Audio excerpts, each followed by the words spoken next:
Hey everybody, my name is Abby. Welcome back to the channel. Welcome if you're new. Today I want to be talking about how I pack and ship my Etsy orders. So I don't only have orders coming in from Etsy, but I also have some on my Shopify site. So I will link below for my business, Cruelty Free Stitchery.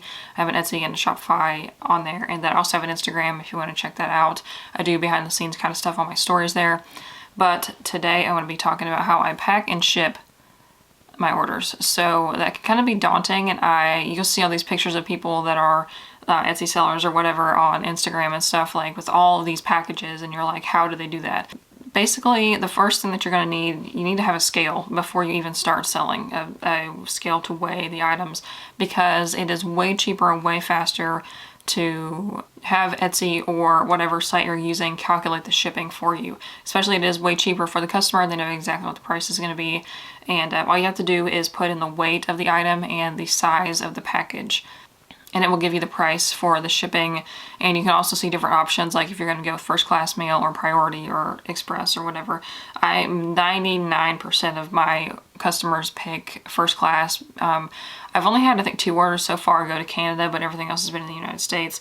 And first class shipping, at least right now in the current time, because shipping is kind of slow, first class and priority are taking about the same time. So people really aren't going to pay extra for the upgraded shipping when it's only going to take like not even a day faster. It'll make it faster once you get orders also, because you don't have to sit there and weigh everything. Sometimes I do just to check to make sure that what I have in there is accurate. So I will just, if I get an order for multiple products, especially multiple different products of different sizes and weights, then I will double check and make sure before I send it that I don't overbuy or underbuy postage. Because if you overbuying is not that big of a problem, but if you underpay for postage, then the customer could have to pay to receive their package, and you don't want them to have to do that. What I use right now is an app called Shipstation.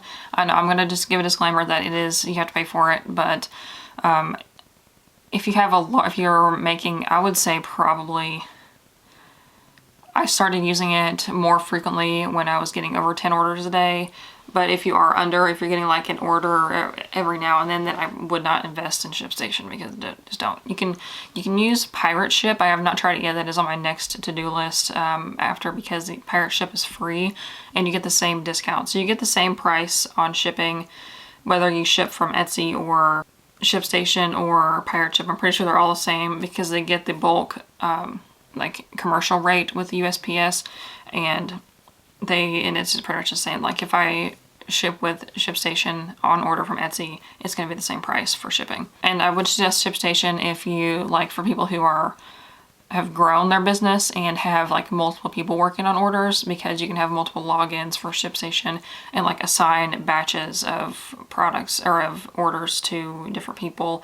And but that's not necessary for me because and you also have to pay more. I think if you have over 50 shipments in a month, then it's more expensive. So it's like under 50 shipments is $9 a month, but then over 50 is, or like between 50 and something else is $29, which I had to move up to the $29 one, which really stinks because I also pay $29 for Shopify.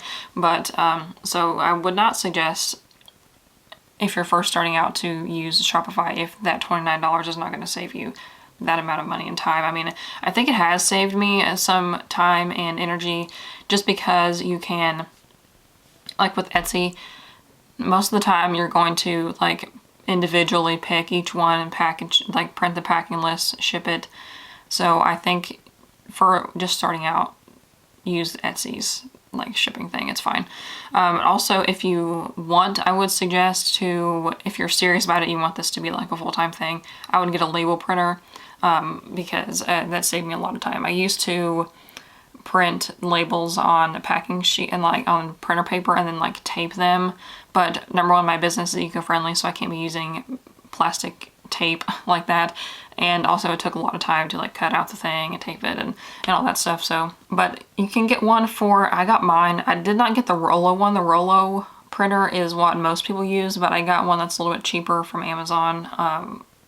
That was fine. And I got shipping labels from this company called Eco Enclose. You can totally get labels from Rollo or whoever you purchase from, but I picked Eco Enclose because theirs are zero waste. So Traditionally, like stickers and shipping labels and that kind of thing, the part that you peel it off of has like a wax kind of coating, and that's not recyclable at all. But Eco Enclosed has made some where that part is recyclable, so that's why I chose them. And I pay a little bit more for that, but also pay a little bit more for their mailers because they are compostable, eco-friendly. Something to keep in mind as well. But now when it comes to actually packing and shipping, so I will select all the orders that I have for that day and then print their pick list. So that's one thing that you can do with Shipstation that you can't do with Etsy, I'm pretty sure, but it's not that big of a deal if you don't have that many orders. But it will tell me like how many of each thing and which things that I need to have made. That way I can get them all shipped. That way I don't have to like go back and forth between making and packing. I can make all the stuff, make sure that I have it, and then start packing orders. So once I have all the stuff made already and kind of gathered up, then I will print the packing sheets. So you want to make sure, I made this mistake for a while when I first started out, not printing packing slips. So why you want to do that, or so why I avoided it, was to save paper. But actually, if your package gets lost, or if the label comes off, which happened to me one time, actually fairly recently, then USPS or whoever can just open the box, find the packing slip, and reprint a label and mail it to the customer, no problem.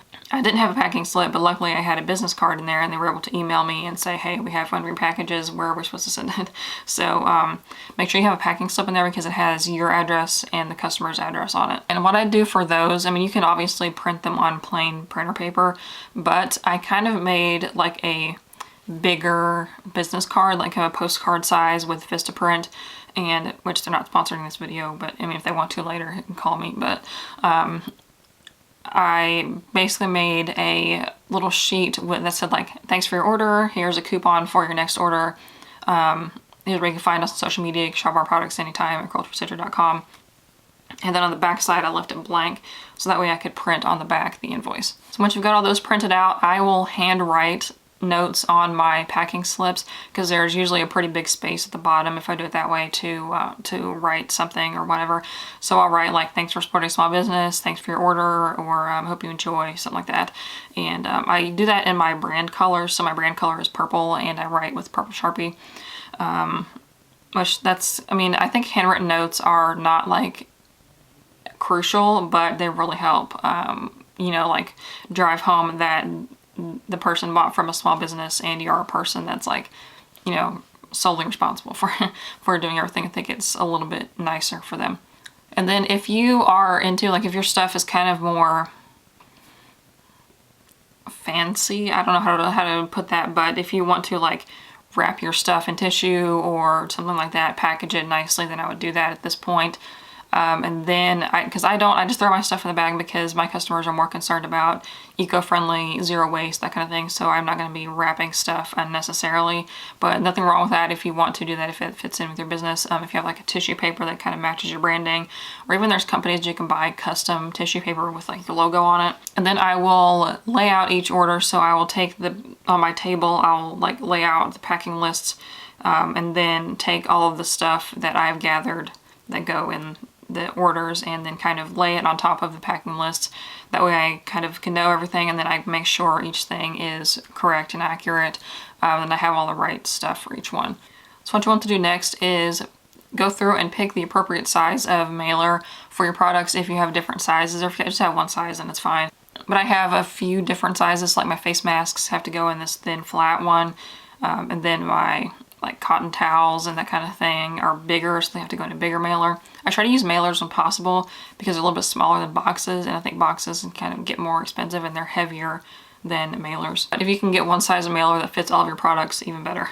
And then I will go through and weigh. So I'll sit next to my computer with the scale and weigh each one and make sure that the weight in the system is accurate for that particular order. So you have to take into account the actual mailer, the packing slip, all the products and everything, and make sure that the weight that you're buying the postage for is accurate. And then I will just do that. I kind of do each one by one at this point. So I'll take the package, weigh it, put it in the system, put it in the Shipstation or Etsy, whatever you're using, and then you can print the label from there and then just package it up, seal it, slap the label on, good to go. And if you have a lot of orders, you can print what's called a USPS scan form.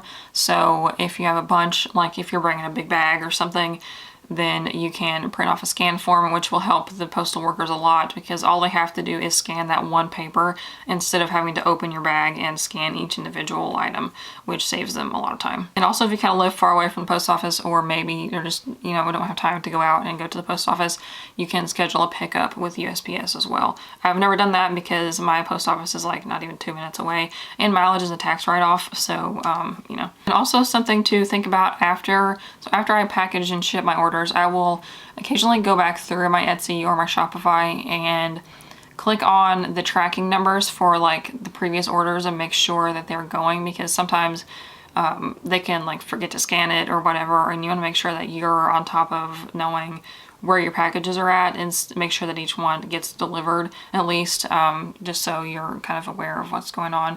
Because if you're not checking that and there's a problem with your packages or something, you don't want the customer to be the one to have to tell you about that. You want to make sure you know